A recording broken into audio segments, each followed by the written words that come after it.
Mai te hamata e ngā ohora iti, o te matahiti piti tautini ho e ahuru mā wau, hamata te hakaterenga lei mo hapau i te henua.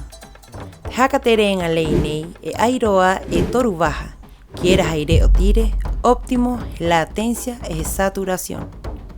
I te toru mahana o te awae waitu upotu, ko hatua tā pura latencia o te henua, o noho te tangata o haho.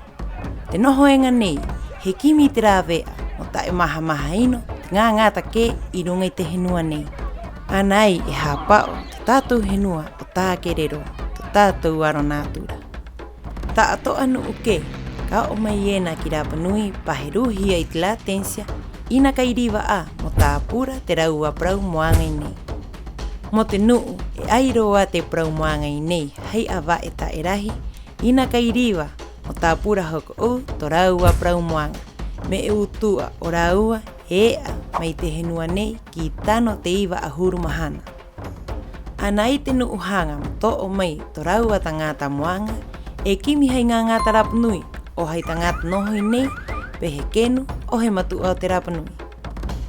Te ngā matua e te ngā poki paari o te hokorua kenu Rapanui, e ko riwa mo nohoi nei ki te roa o te awa e tahi, e toru ahuru no mahana mo nohoi nei.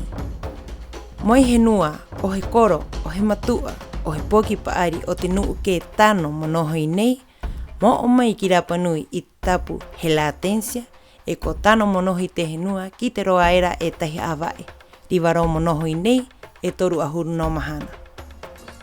Ina ko rehu, te tapu nei i a ngai, mo hapa o i tātou henua e te nuu nohoi nei. Ka hapa o tātou i to tātou henua.